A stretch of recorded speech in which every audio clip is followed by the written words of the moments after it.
وعلیکم السلام ورحمت الله. دا بل سوال ما را نقل کړی و، پرونی سوالونه را پاتې دي، ګروپ ته مې راوړي و، ما جوابونه نه دي کړي. دلته ورور پوښتنه کوي چې یو کس لمونځ نه کوي، بیخي نصیحت ورته وکړو بیا هم لمونځ نه کوي، اولادونه هم لري، مطلب غټ سړی ده، څه ورسره وکړو؟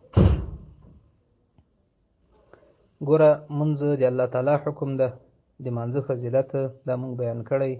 مونږ چې څوک نه کوي د هغه عذاب مونږ بیان کړی، د مانځه ثواب او فایدې مونږ بیان کړي په تېرو درسونو کې.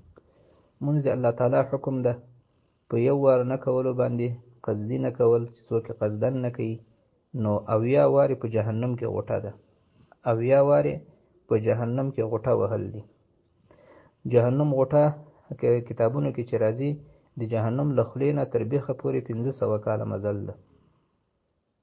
نو یوه غوټه دې ته وایي چې جهنم له سره خوسې سي، د جهنم بیخ ته بیرته چې سر ته را رسېږي 1000 کاله سو، دا یوه غوټه سوه 1000 کاله، نو 80,000 کاله سو، دا په یو مانځه باندې.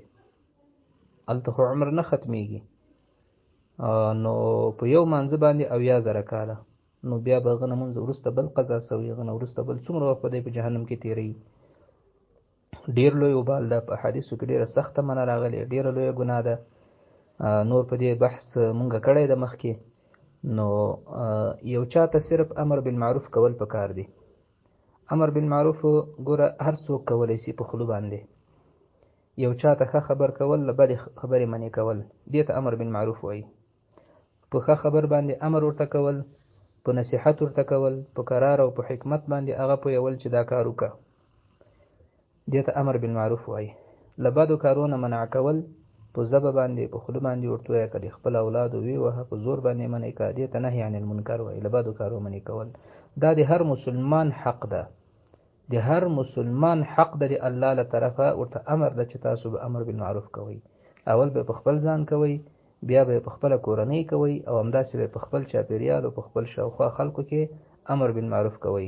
خلکو ته په نیکو کارو امر، له بدو کارو منع کول، دا د هر مسلمان حق ده. باقي په زور باندې امر بالمعروف کول، وهل، بندي کول، دا بیا د حکومت کار ده.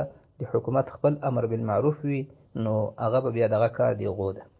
نو تاسو خپل امر بالمعروف وکئ، چې څوک مونځ نه کوي نصیحت ورته وکئ، په قرار ورته وایي، او یو وارې غږ ورباندې وکئ چې بیداره سي. باقي چې نه کوي مسؤلیت یې په تاسو باندې نه ده، تاسو خپلې غاړې خلاصې کړي.